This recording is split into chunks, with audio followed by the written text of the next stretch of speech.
Taylor Decker's on my all-22 fantasy team, by the way. Stop it. Nobody cares. Taylor, I don't care, and I'm in the league. I'm just trying to hype up the future of fantasy football here. They told me we could hype it up. Nobody cares about your fantasy team. That's one of the It's cardinal my rules way of broadcasting. Regardless of the medium, they don't care. So the strategic component to this game is through the roof. Your predictions, right? Your forecasting in fantasy football into how good is this player. It's gonna change the industry. Yeah, I moved to the old town where it goes down. Look at me now. I wrote my goals down. I hold it down. Made myself proud. Say, look at me now. Yeah. Welcome into the All-22 podcast. I'm Chris Lombardi, and I'm joined by Ray Cotto. It's Memorial Day weekend. It's beautiful outside. Ray's got me in here recording a podcast. I actually am sitting here in a bathing suit. Like, I'm ready to go, Ray. How are you? You are not. I'm doing awesome. It is Memorial Day weekend. It kind of smells like summer, which is awesome, right? Just that first just sort of whiff of the summer air, burgers on the grill, steaks, chicken, all that good stuff. It's pretty awesome. And before we know it, it'll probably be training camp towards the end of summer. So enjoy the summer, but like I'm cool if it goes pretty quickly here too, because I'm ready for some football, like I always am. No. Let's enjoy this. Let's enjoy this nice weather. I actually have a baseball game tonight. I was telling Ray, so like I'm a terrible baseball player, but the first game of the season, which is the only game I've gone to, I got 2 hits, so I'm batting like 600, and like I'm leading the team in batting average. So I might just quit and like never play another game just so that I go out on top. You know? Yes, please do. Just do it. Just do the Barry Sanders. Yeah. I'm going to show up to this game. I'm going to get a hit. I'm just going to like salute everybody and walk off and just leave. Yeah. Go eat a hot dog. Well, if you do it in game, it has to be Antonio Brown. If you do it in game, take my shirt off. Yes. Yeah. All right. Cool. I like it. But everybody, thank you so much for tuning in today. As of May 22nd, we are live for new signups. I know you've been waiting. We see that that wait list was growing. All of you can now sign up. And we have a really special offer. So you can use promo code season2 for $40 off of the first year of your All-22 membership. So that is a huge deal. We've never done anything like this before. An extended period of time where we're saying you get access to All-22 for $9.99. So what does that include? That includes access to unlimited leagues in All-22, both public and private. So even if you don't have 7, 8, 9 friends that want to do this with you, you can go get a taste by joining a public league, go play with some strangers. And remember, these are people doing the same thing you're doing, right? They're interested in the most advanced fantasy football game ever existed, and they're going to be really into it. So you don't have to worry about people signing up, not being into it. They're paying money to play this too. They want to play this intense game. So they're going to be into it. So go do that. Even if you're thinking about it, just go sign up, check it out, join a public league, do a draft, and sign up. So what other things are included in this, right? So you get access to weekly player stats from PFF, weekly player grades from PFF. You get all 22 player rankings, right? We have our player rankings in there that we've talked about a little bit on our podcast, but you can see it all on our website when you sign in. You get access to premium articles and analysis that Bobby is leading, all 22 Bobby. So you're going to see a lot of his articles. Every once in a while, I'll tune in. I can't spell, so just a heads up on that. You'll get access to our podcast, which you can see here for free. You'll be able to continue getting it for free, but you can see it on our freemium content site as well. But what is All-22, right? It is 53-man rosters. It is depth charts. It's 11 offensive and defensive starters. It's punters and kickers. We have auto substitution. We have personnel packages. We also have email drafts now. So you're used to doing a slow draft. We have that now. It's in beta, so there might be, a little bit of growing pains, but get in there, try it out. Again, it's a great new feature. We also have the mock draft tool, which is free. You don't have to sign up to do that. So if you want to get a taste and you're really not sure, go do the mock draft, see if you like it. We have updated rankings in there, including rookies. So you're going to get a real feel of how things are going to be done in All-22. Remember, this is primarily meant to be a dynasty format, but you don't have to. We now have where if a commissioner starts a league and you're not sure if you want to play it because you're not sure if you're really into this whole dynasty thing, you're not sure if you're into All-22, look in the comments. They might say, this is a 1-year league. We want to play for 1 year. We're all new players. We want to test this out. You can do that. You can start a league. You can add that comment and make sure that the people you're playing with are on the same page as you. This is meant to be dynasty, but you can do season long as well. We have dynamic in-game messaging. We have news that is a pull from Twitter with all of the best analysts talking about these players. So our player news is unique like nothing you've ever seen before. We have league chat. We have historical league data. So you can see at past years how players have performed. Because this is new to you, you might be a little confused. No need to be. We have that data there for you now. So you could see past years to help you make your decisions. And then, we have injury statuses as well. So really unique game, like nothing you've ever seen before. Ray, I just said a lot of words. Is there anything specific that you want to point out about our offering? Yeah, I mean, you said it all. I mean, it's if you go in and you look at our player page, it's really the most immersive, just sort of analysis and all the information you will need to make any sort of player personnel decisions, weekly game plan decisions. It's everything you need to build and strategize for your team moving forward. We're super excited about the player page and all the information that contains. That's easy for you to sort of also digest and make decisions off of. So we're super excited about it. So yeah, go in there, check it out. The response so far has been awesome. I'm already in literally, I think 24 leagues, if not more. Created another one just last week as we kick things off, and it filled up like in a jiffy, right? Whoever says that anymore. And so, yeah, the response has been great. We're super excited to have you here. And yeah, don't forget to use the promo code below if you're interested in checking it out. And we're glad to have you. Yes, and the only other thing I'll point out, right? So if you played last year and there were some things that you didn't love, you provided us feedback, right? We sought that out after the season. We asked for people to tell us what did you like, what didn't you like, and we took that to heart, right? So we've gone through most of the site and we redesigned a lot of stuff to make the experience better for you. You're going to see that right away when you go to join a league, right? The information that you're seeing is so different. Like I was talking about before, the commissioner notes, that's all new. We want to make this a better experience for you. The draft center, right? So that was probably the biggest thing we got feedback on. People loved the draft center, but people were so excited to tell us what else we could do to make it even better. And we did all of those things. So if you go to the draft center now, it's a completely new experience with data just busting at the seams, and it's all there for you after you sign up for all 22. So again, we're really excited to have you in here. So do that. Sign up with promo code. You can see it on the screen, season 2. And that gives you 80% off, $40 off the first year of your membership with all 22. Okay. Love it. So with that, let's jump to the next thing, right? So Sam and Steve, they're doing something really unique, really cool. They basically said, in the next few years, we are likely to see the NFL create some expansion teams. You see Roger Goodell just got a new deal extending him, I think, to 2027. And we think that in mind, the NFL said, he's going to be the guy that's going to go get us these expansion teams. He's going to help us do that and expand the NFL. Sam and Steve wanted to get out ahead of that a little bit and show the users what it's going to look like when that eventually happens. So each of them started an expansion team. They went through like a full draft. They did a round of free agency. And then they got to handpick players off of teams, just like the NFL would do if they were doing expansion teams, right? So if I'm the Green Bay Packers, I can say, here are the guys that I'm willing to part ways with. Maybe they have big contracts and they're older players with injury history. I think David Bakhtiari was part of this, right? So like he's a player like that a team might be willing to part with. And then you might also just like the guys that are like borderline roster guys, you might put them up. So Sam and Steve went through each team and they went back and forth picking guys that they wanted for their team to make these expansion teams. It was a really cool exercise. Ray, what did you think about it? Yeah, that's really hard actually. When you put all the rules together for an expansion team and just see the available player pool, it's really hard to build a good team under those confines. But yeah, it's really cool to see and just kind of have their teams broken out here, which we're going to dive into in just a minute. But even then, I mean, even with all the confines of an NFL expansion team and the rules you have to follow and the restrictions that you have in place, you still, once you put that team together, you look and there's some pockets of pretty exciting players and upsides to look forward to in the future that sort of, get the juices flowing. And again, like I said at the start of this podcast, summer's cool, but kind of ready for football already. You're wild. Yeah, but it was a super cool exercise. The reason we are talking about it today on our podcast is because we have volunteered to host their teams on the All 22 site.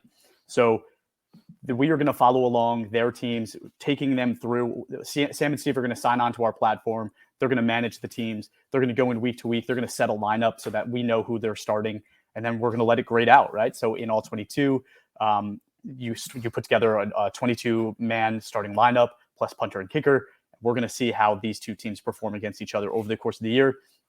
And again, because this is Dynasty, we could actually track this over the next few years. Chances are they're probably going to have the first and second pick of the draft next year. So it's going to be a cool exercise. But Ray, we did grade their teams, right? So just based off of the results of their drafts, what did the platform think? Yeah, all 22 believes that Sam Monson drafted a pretty markedly better team than Steve. So, and with that in mind, neither grade is particularly awesome, right? So for those of you listening who may have done so already, either tried out just the mock draft tool, which then spits out a grade for you when you build your own team to see how you grade out on both offense and defense, and then overall as a roster.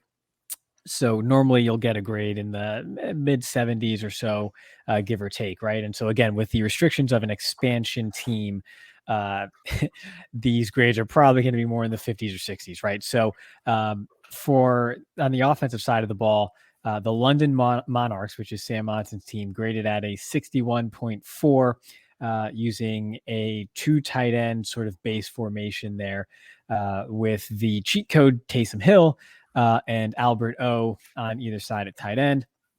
And then on defense, a 58 using a nickel format, which is pretty much the most popular format here on the platform, as opposed to Steve's North Reading Hornets. And that is not Reading, Pennsylvania. That is, I guess, a place in Massachusetts. So for whatever that's worth. But that offensive grade is in the 40s, a 48.9 on offense with a 56.4 grade on defense.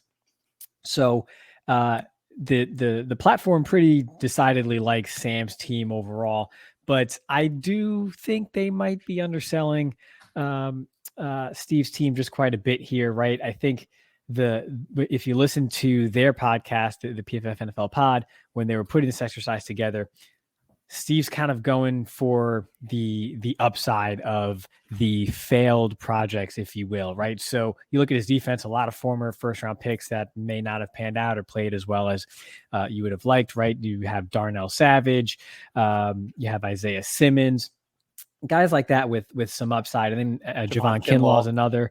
Yep, exactly. So you have those guys on the defensive side of the ball that were liked by NFL and talent evaluators once upon a time, right? So, and they're still relatively young. So is there anything there to tap into that, can allow him to sort of perform higher than the initial prognostications? Big word. It's a real word. Look it up, Chris. Yes, I think there is some there, right? I like Bryce Hall at corner as well. Noah Igbenogany, another former first rounder at corner. So there's pockets of talent and upside there. And when you look at both of these teams, I think the big thing is, regardless of sort of how they're grading overall, right? I mean, Sam's team, they have CJ Stroud CJ Stroud, Bryce Young at quarterback. Steve's got CJ Stroud. So really it all comes down to those rookie quarterbacks, right? Those are the franchise guys. Are they hits or are they not? If you hit on quarterback, then you can go ahead and build the pieces up around them over the lifespan of that franchise quarterback's career, and you have a successful franchise. So it pretty much all comes down to that. So there's pockets of upside there, but it all comes down to the quarterback, which is what we see in this platform when you look at their weights and how that's increased over time and how the game is just sort of moving forward in that direction. One thing I really like, so yes, they both went and got their quarterbacks. You know me, I've spoken about CJ Stroud. I loved him out of college. I actually had him slightly above Bryce Young, although I think both of them are great quarterbacks. So they got both of those guys. So they're starting out with potential franchise quarterbacks, and that's a huge win. But I think what we're underselling, which is, again, a huge part of the All-22 platform, is they went and both said, the most important thing I'm going to do besides get that rookie quarterback is I'm going to build an offensive line that's going to protect them.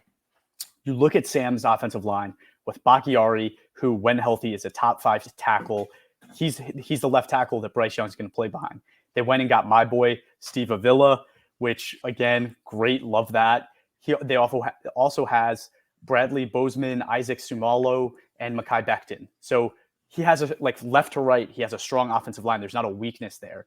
That's potentially a top 12 offensive line in the NFL just starting out, right? So that offense can be a problem from year one with a quarterback like Bryce Young. You look at Steve's team, the North Reading Hornets, and he did the same thing. So he has Orlando Brown Jr., Bradley Christensen, Doug Kramer, Kevin Zeitler, and Rob Havenstein. Like, he has a good offensive line. And I think Steve was trying to do a little bit more, let me get guys that are going to be under control for a little bit longer, where Sam said, I just want guys that are going to go and be starters, right? Doesn't matter if they're 1 year or 5 year guys. But they both went and protected their quarterback. So, when you're building your all-22 team, you're probably going to want to do something similar, right? It's a huge part of the grading in all-22 is that offensive line. Yeah, it all just goes back to, again, how the platform itself really mirrors what teams are trying to do on the field. And so, of course, quarterback is the biggest sort of factor week to week as far as winning games are concerned, right? Oftentimes it's going to come down to, is your franchise quarterback playing like a franchise quarterback or is he not? But then when you have a unit like the offensive line, if you are deep and have high quality starters, those performances add up across that entire unit, and that can also often make the difference week to week. So again, it's just sort of what they're building here for the actual game is what is mirrored on the platform here, and it sort of reflects that in how they built their team, and then ultimately how things would play out moving forward in a scenario like this. Yeah, for sure. I also like the Corey Davis pick. I feel like sometimes Steve is on an island there. I've always liked Corey Davis. Maybe not as much as he does as far as calling him a Hall of Famer, but I've always liked the pick, and yeah, hope he does well. I did take Corey Davis over Patrick Mahomes in a rookie draft, dynasty draft. And, to this day, I still roster Corey Davis just because he was my boy. So I'm with Steve all the way. That is so brutal. I'm sorry. Go ahead. Well, it wasn't just Patrick Mahomes. I took him over Christian McCaffrey. I took him over Deshaun Watson. Oh my gosh, you're making it worse. Yeah, no, it was awful. I was in love with Corey Davis, small school guy. I was like, this is Jerry Rice. It's just going to be Jerry Rice. And I think Steve to this day says that Corey Davis is going to be a Hall of Famer. So I'm just waiting for that to happen. Cool. Yeah. Recent news. So you could, if you join a league, you might end up playing against Chris if he does what I did and kind of joins a few leagues here or there that are just popping up now. So if you see what he's all about, you might have a good chance of stacking up some wins. Yeah, doubt it. Doubt it. How's that work for you against me? It's worked out great. My plan is going flawlessly. I tanked, got Trevor Lawrence, waited for the stench of Urban Meyer to sort of, subside and get out of Jacksonville. And now I'm off to a huge run. I have 9 offensive tackles on my roster right now, and they're all starters and all high upside starters. I think the worst one might be the only old one, which is David Bakhtiari, who you just spoke about a few minutes ago. So when you have nobody to block for your quarterback in this platform and you have to send me a mammoth trade for one, I'm just going to come out on top even further. So yeah. This is a good way to kick off the recent news because my quarterback is Aaron Rodgers, who led me to back-to-back championships. Yep, I'm going to just put that out there on the air just so everybody knows. And Aaron Rodgers, traded to the Jets. I was a little unsure, how he was going to perform. Is it an upgrade to the Packers? I think the Packers have had one of the best offensive lines supporting Aaron Rodgers for the entirety of his career. He goes to the Jets, who have a good offensive line, but until Mekhi Becton comes back healthy, I don't necessarily love it. Like, I don't think it's like a can't miss situation for Rodgers. I don't. But he shows up to a rookie minicamp and he already has an injury. Is it something we should be concerned about? No. It's funny. I don't think any injuries to Rodgers would concern me, right? I mean, especially at this time of year. But I'm more concerned about if there are any injuries to someone like a Garrett Wilson, right, who's a player that he hasn't had since he lost Devontae Adams, because you see in his grading when he has just one high-level target at receiver, Aaron Rodgers plays at an MVP level. He grades at an MVP level, 90 plus, top of the position. And then when he doesn't, he kind of comes crashing down to earth. He was the 14th highest graded quarterback last year with, again, Christian Watson kind of leading the way. And I like Christian Watson, right? He's got upside and all that good stuff. But without a premier weapon, his grade kind of suffers and he goes back to the middle of the pack. Whereas with a top flight option at receiver, he's tops of the league. So a calf strain in May doesn't bother me too much. The whole chemistry thing is that's not a big deal to me right now. It's just a matter of, are those weapons going to be there and healthy for him? And as long as they are, I'm not terribly concerned. A bit of a caveat to what you just said. So like you said, he had Christian Watson last year, but if you notice, they didn't really get going together till like week 7 or week 8 or something like that. And you can say it was a rookie learning, but I think it was more Rodgers typically does not show up in the offseason to put in work with the young players. So the injury doesn't really surprise me where he's like missing time. And I love Aaron Rodgers, but it's just kind of like his MO not to like put in the work in the offseason. So yes, he has these good weapons that he's going to go play with, but how long is it going to take for him to have chemistry with them to really bring out the best out of everybody? Could be 5 weeks. Garrett Wilson might be a special player, so maybe it's not as long of a transition, but I do think that there's still a transition that's going to happen before that Jets offense starts clicking. You call it a transition, but he was playing with, he being Garrett Wilson was dealing with Zach Wilson and then just a carousel of just bad quarterback play last year and still put up great numbers and great metrics overall and efficiency. So I'm just, I don't know. I think by August 15th, the chemistry will be just fine. Okay. I hope you're right. As Aaron Rodgers enthusiast, I hope you're right. Let's move to a different quarterback. So there's been some kind of strange news surrounding Jimmy Garoppolo. Talk to me about that. Yeah. Do I want to start with just the Raiders and their dysfunction overall or just sort of jump right in? I mean, I think we all know the Raiders the last few years have just kind of been a mess. And even when they have pockets of success, it's kind of like, it just feels like it's all manufactured and kind of held together with bubblegum and duct tape. And the recent years of just poor drafting has really started to catch up with the state and health of that roster. And then you look at Jimmy Garoppolo, who they recently signed, who has still this lingering foot issue that apparently won't be healthy until training camp. And I think, to quote Josh McDaniels, it should be healthy by training camp. But a story came out today in The Athletic that states that there's a clause in Jimmy Garoppolo's contract where there is a waiver absolving the Raiders of any further obligation from Jimmy G if he ultimately can't pass a physical or this foot continues to be an issue and he ultimately has to be released.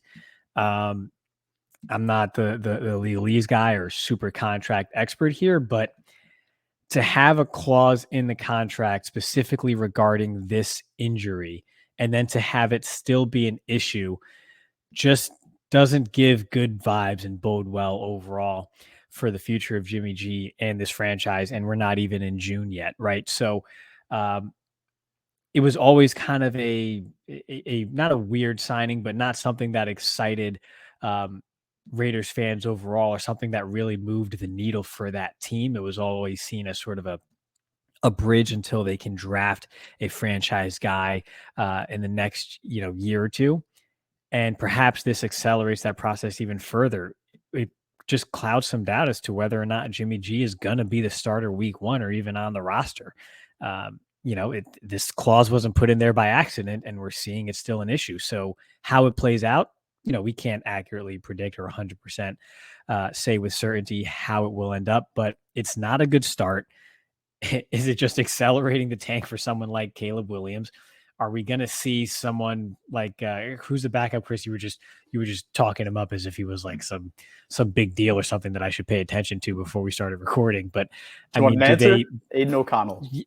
Yeah, Aiden O'Connell. Yeah, the Purdue quarterback who's like 25 years old already as a rookie. And yeah, I mean, do you see Aiden O'Connell under center to start the year and then in 2024 there's just someone completely different, obviously at that point. I don't know. I mean, as a Raiders fan, if I were a Raiders fan, do I want that? Do I want to just accelerate the tanking process? The division's a gauntlet. You know you're not really going anywhere this year, so why not just sort of start it early, start the tank early? Why would you want to win 4 games with a veteran quarterback and end up picking third instead of first in a draft that has Caleb Williams at the top of the quarterback position? Yeah, and I don't know if it speaks more to the Raiders' dysfunction or Josh McDaniels. It seems like a kind of a weird thing with him too, right? Like he goes to both coaching situations where the team is bought into him, goes and spends a ton of money, and he just blows it, right? Like absolutely ruins things. I think it says something when you ruin a relationship with a quarterback, release him, and he goes and gets $150 million deal, right? So like you could blame Derek Carr all you want. Multiple teams thought enough of him to offer him huge contracts, right? That's one, right? So do I want to then say that Jimmy Garoppolo is a better quarterback? And if I'm choosing between Derek Carr or Jimmy Garoppolo in an all-22 platform, hopefully you don't have to do that because you have somebody better. But if you do, are you really going to go with Jimmy Garoppolo over a guy like Derek Carr? My answer is no. Just because the Raiders did does not mean I would do that. I would invest in Derek Carr.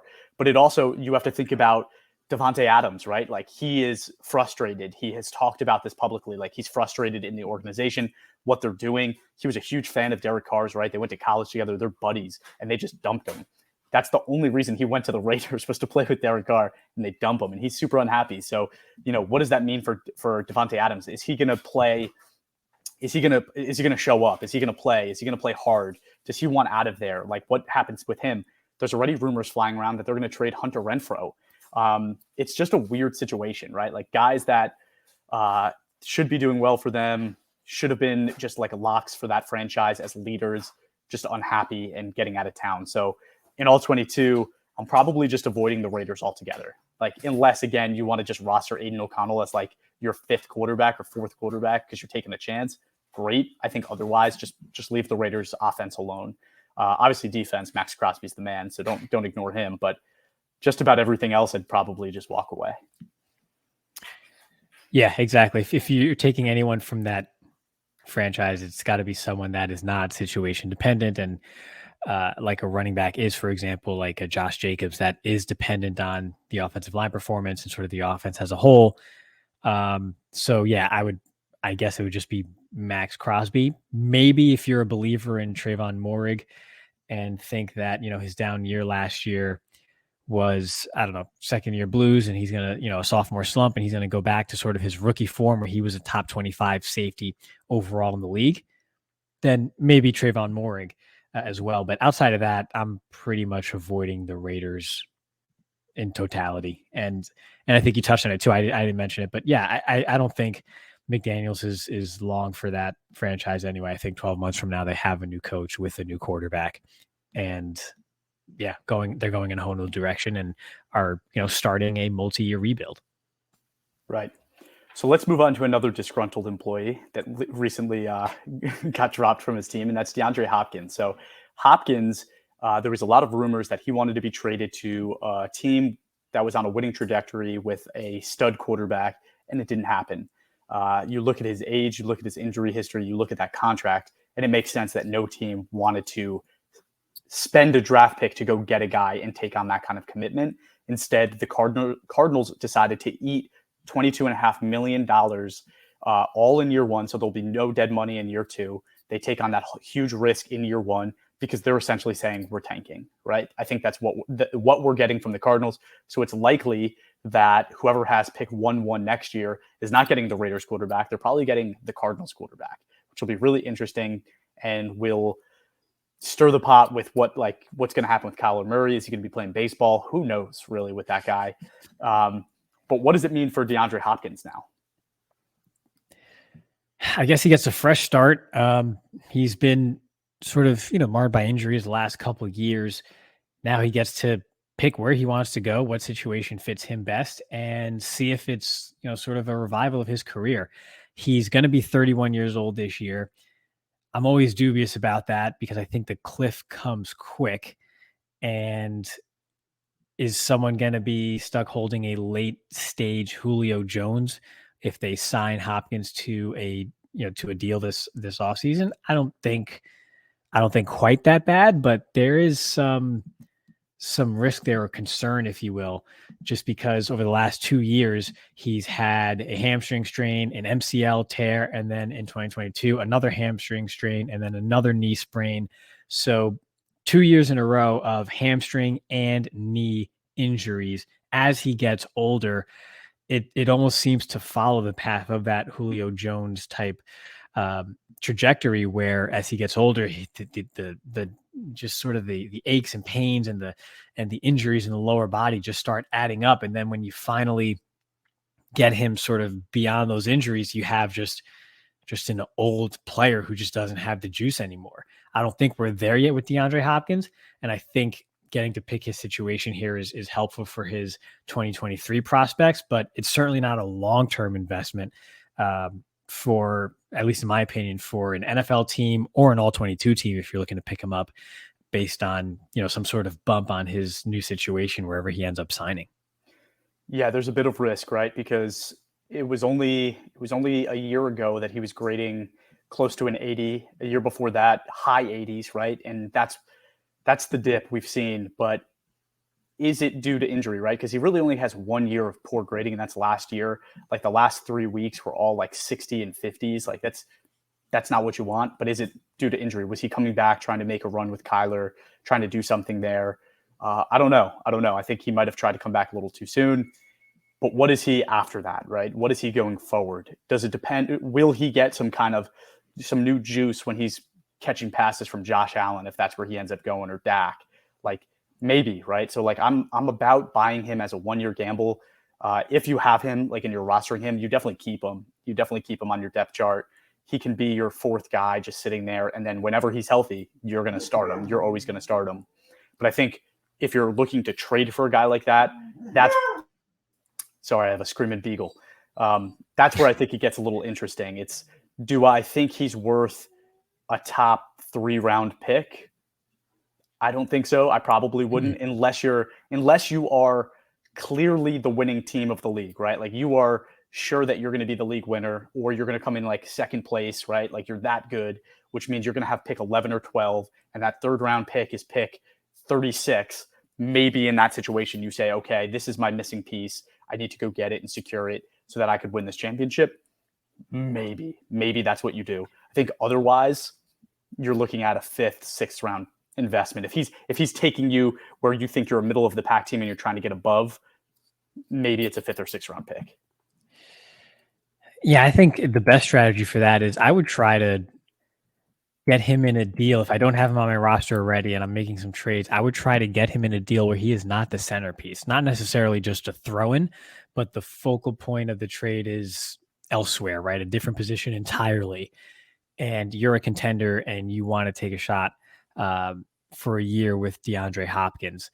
I think that's the best case scenario there. I don't like trading top 3 or 4 round draft picks. I consider those some pretty important investments.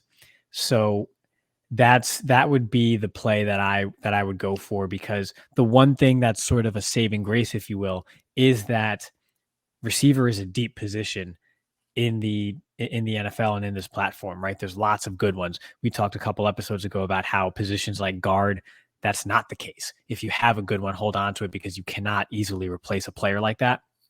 At receiver, there are a lot of good options. So if you feel that DeAndre Hopkins, if he's healthy, is still the DeAndre Hopkins of old that we're used to, which is a top, 7 or 8 receiver, even if it's just for another year, and you want to go chase that, then okay, fine, because you do have sort of the knowledge that receiver is a deep position and you can replace that next year much easier than you can some other positions in the platform. Yeah, just for context, right? So we just completed our rookie draft, and I was the 10th pick of the draft. And in round 3, I got Myles Murphy. So you were saying that if you're trading a 3rd round pick, you're trading a player at the caliber of Myles Murphy, who is in a great situation. He's on the Bengals.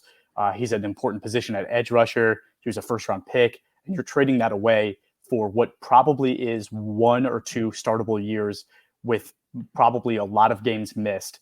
at a maybe a slightly lesser position at wide receiver. And then just for additional context, at pick 7-2, 7th round pick, I was able to get Tank Dell, right? So would I rather have the roster spot be spent on a Tank Dell, who is, a promising young receiver in a good situation with a quarterback that seems to really like him, or would I rather have Hopkins?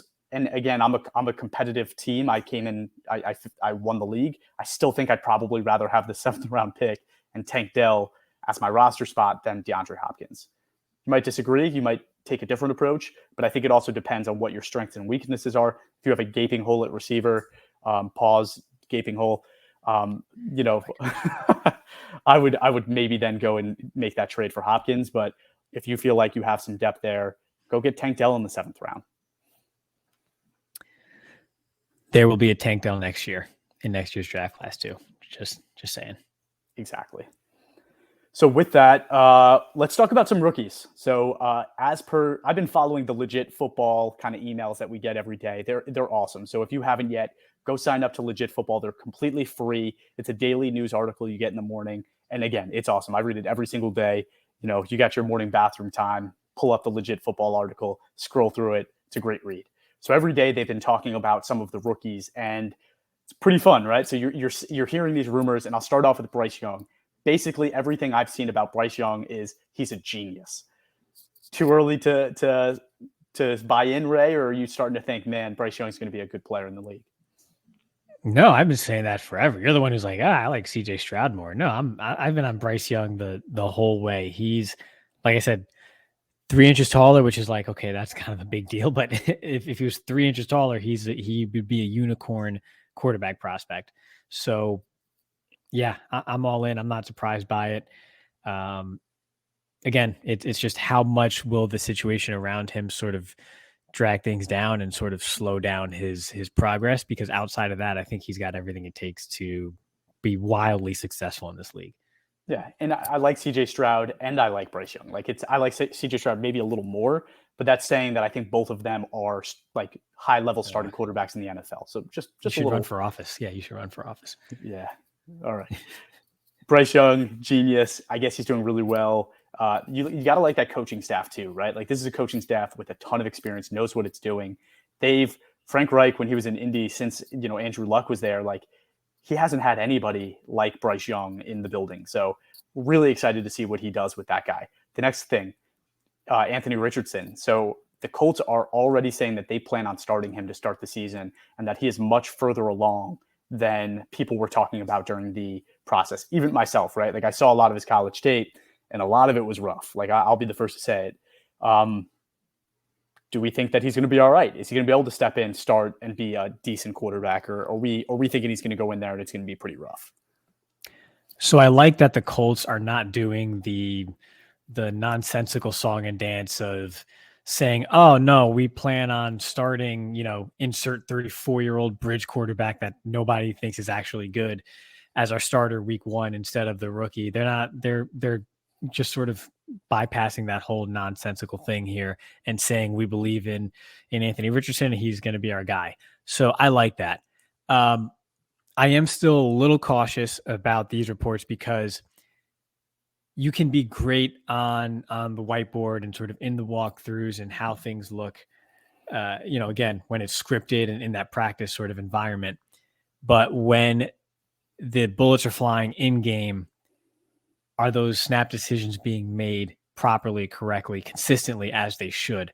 What we saw in Richardson's tape in college was that wasn't always the case. You would have the crazy good highs, and then there would be inconsistent accuracy or some missed windows or just late windows for him to throw to where he wouldn't make the decision quick enough to get rid of the ball. And then, that's where his athleticism would come into play, and he would kind of improvise, and sometimes it worked out, sometimes it didn't. So it's encouraging that, yes, he's showing positive signs as it relates to grasping the offense and decision-making and all that now. But given what we saw on tape from Richardson in college, there's still that little bit of, okay, let me wait and see how it actually pans out in game, because that is a different level. Let's talk about this for a second, because I don't think I ever picked your brain about this. And it is going to be a huge part of Richardson's development. So they went and got Shane Steichen as the head coach. He's a guy that we know, helped with the bringing along Justin Herbert. Then he goes to the Eagles as offensive coordinator, helped, kind of transform Jalen Hurts and bring him to where he was. He's now a head coach, and that's a quick come up, right? Like that's a real quick come up for Shane Steichen. We saw kind of Nathaniel Hackett last year as this head coach, this offensive coordinator turned head coach with this like massive offense and massive responsibility. Just do an awful job of it, right? Where is Shane Steichen going to fall in this this coaching carousel? Yeah, those are two really, really stark difference. That's like, is he going to be really bad? Is he going to be really good? I'm not entirely sure. I think the thing about Steichen is that when you reference his successes, right, they're all kind of in the same mold. Herbert, not quite as mobile as someone like Hurts, for example, right? But he's got athleticism. He can move. He's got the size. He's a threat on the ground if you don't account for it. Jalen Hurts, his ascension, his growth, I mentioned a couple episodes ago, while I'm not his biggest fan, he no doubt has improved probably more so than any other quarterback in the league since he's joined the league as a passer. So I do think a big part of that was the ability to build off of the threat of his legs first, which allowed then the offense to open other things up to make it easier through the air as that quarterback is developing, which I assume is the blueprint for Anthony Richardson also, not just because of what he brings to the table, but also just that running game and style and philosophy overall, the way that roster is built in Indianapolis. So I think by following that blueprint, there's a better chance of success than someone like Hackett, where it's like, okay, yeah, here's all these weapons, and then here's this quarterback, just go for it, right? It might not necessarily have been his DNA, whereas you can see how Steichen is staying true to his DNA and his priors as a coach. It's not a deviance from what he's been doing all these years. So that gives me more optimism that there's a bigger chance for success there than what you've seen from other offensive minds or quarterback gurus, the guys that get billed as such that then get that big plate of responsibility. And then you realize, hey, there's way more to being a head coach than just working with the quarterback. And you kind of see that pan out on Sundays. If there was some sort of bet in Vegas, I'm not sure I would put big money on either or, but that's more so because of how I see the boom or bust potential of Anthony Richardson just coming into the league, regardless of where he goes. But given the style of Steichen's previous successes, it is a good fit for Richardson's development if he is going to be successful. Sure. So I'll run a scenario by you. You tell me if you think this could be close to what's going to happen. I could see a last year Bears style team where, maybe it's a slow start, but then you start seeing Anthony Richardson doing some stuff that's going to make some headlines, right? It's going to be exciting. Maybe they win a couple games, and the offense starts looking explosive, but the team overall is just, it's just not a great team. Maybe it's a three-win team, but you're bought into this being like, okay, I see enough promise here where I want to buy into the future of this team. Like that's kind of where I think it's going to end up going. I'm a little higher on them than that. I think they can get to 6 wins. I think that's a 6-win team. Yeah. Is that just because they play the Falcons and what's the other team? I don't know their schedule. Now you're going to make me look it up. But yeah, I think the pieces are there that are better than, the Bears. I feel like the 2022 Chicago Bears, about 28% of that roster, random number thrown out there, 30% of that roster was borderline NFL players. Right. I think the Colts are a step up from that just in totality overall. So I think their floor is higher. I think stylistically, I think there's going to be some mistakes and growing pains that cost them games that they otherwise could win early on. And then late in the year, like you mentioned, the flashes start to show. You start to see some of the upside from Richardson shine through. and it gets people excited for the future to say, okay, can he build on that, or is this just who he is? And that'll be the discussion in 2024. But I just think with that sort of trajectory, I just think the baseline there is more like 5 or 6 wins as opposed to 3 or 4. Okay. All right. Yeah. Falcons, Texans, right? Those are the teams with like young, inexperienced quarterbacks as well. So they do have some winnable games. It'll be fun to watch. The next rookie I want to talk about is Sam Laporta, who reports are coming out that he is the best player on the field when he is on the field at this early camp where the starters aren't really, in there yet, right? So pretty exciting considering he was the 3rd tight end off the board or something like that, right? So not necessarily the highest rated prospect going in, but a guy that you really liked, right? So tell me what you think about him. Yeah, I like him a lot. Iowa tight ends they're just good. they just crank him out, and they do really well at that position. Now, I don't think he's TJ Hawkinson. I was always very high on TJ Hawkinson, but I think he's an upper middle class TJ Hawkinson, which is still really good. He's certainly not a poor man's TJ Hawkinson. He fills the need there. The offense is prolific. They know how to put up yards and points, and I think he fits right into that. Dan Campbell, a former tight end himself, a former badass blocking tight end himself, is going to really round out that part of Laporta's game, I would have to imagine. So it's a good landing spot overall for Laporta. And while the spotlight, the focus will all be on sort of Jahmyr Gibbs in that draft class, I think Laporta is going to be sort of the quiet stud, if you will, that people should be talking about more often. Especially in all 22. So, Gibbs is playing at a less valuable position at running back. I know you don't have concerns about this, but I have concerns that there will be weeks where his snap count is borderline starting level running back. I don't necessarily want to deal with that, but I think, they invested a lot in him. He'll get his time. But Laporta might not be the traditional fantasy tight end that you want to draft because of, yes, he's a good pass catcher, but he's also a really good blocker, and they're going to use him as a blocker quite a bit. But in all 22, that's extremely valuable, right? Like that's something you want to go get. So definitely if you are looking for a tight end in all 22, the early reports are Sam Laporta might be one of the guys that you want to target early on. And then I think the last guy that I saw kind of a lot of news about was Lucas Van Ness on the Packers, who, we've bashed a little bit on this podcast. We bashed the Packers taking him a little bit on this podcast, but he's been impressive. They said that, he was making plays left and right, really instinctual player.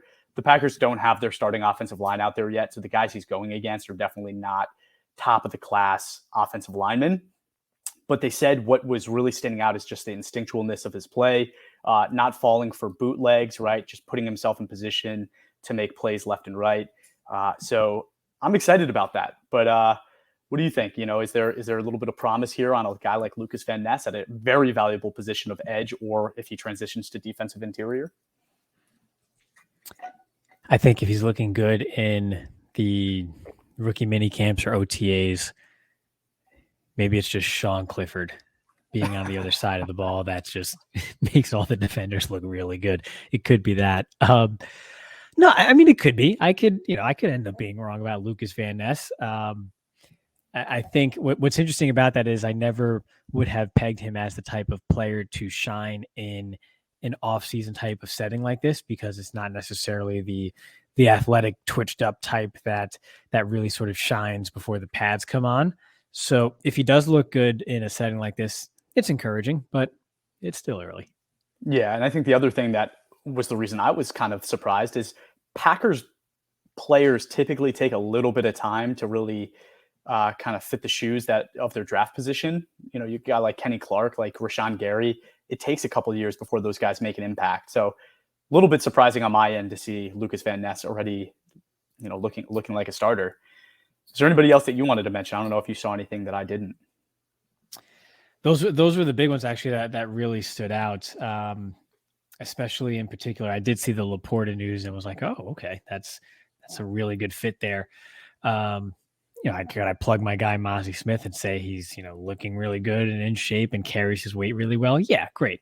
That's also off-season talk. So, don't want don't want to, what did Bill Parcells say, bring out the anointing oil just yet on these young guys. It is still May. It's still very early.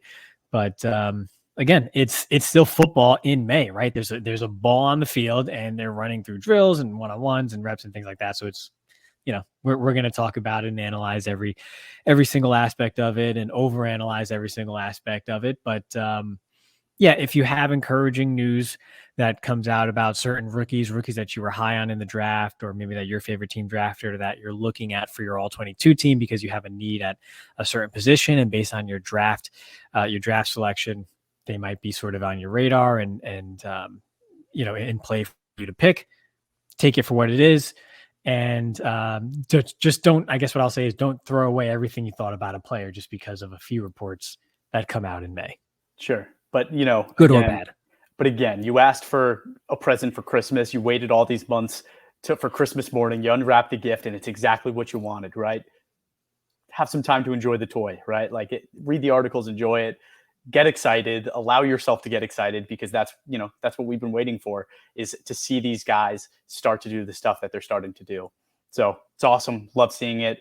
And I think that's all we had for today. Is there anything else you had, Ray? That's it. Again, I said it before, but really awesome to see the response to the launch again from last week. It's super humbling. It's incredible. It's awesome to see so many people excited to finally sort of get their hands on the platform, get in there, join a league, and already have people, filling up the league chat saying, okay, hey, so when are we drafting now? I'm like, all right, slow down. I'm eating burgers and hot dogs right now on the grill. We'll deal with that next week. But the response is super humbling. A lot of work goes into this, and just to see the response is awesome. So thank you all who are listening and who tune in and follow along on all your platforms. It's just awesome to see. Share that coupon code again, right? Because if you haven't yet, we want you to come in and sign up, and we want you to use the season 2 promo code that we have, right? And that gives you $40 off, 80% off of that first year of all 22 membership. So get in there and do it. That's why we have it. We want to get you in here. Even if you are a little bit excited, get in here, right? It's $10. I bet you spend more than that on coffee in a week. So hopefully, you're excited enough to go in here and trust us for a year, try it out, and let us prove that this is, the best platform that exists for the people like us that want to be GMs one day. So thank you everyone for tuning in. If you haven't yet, please give us a review wherever you listen to the podcast. Again, 5 stars really helps, right? We want people to see this. We want people to get engaged. So give us that 5-star review wherever you listen to your podcast, and then give us a follow on Twitter, Instagram, Facebook, and TikTok at all22_PFF. And again, thank you so much for tuning in. Happy MDW.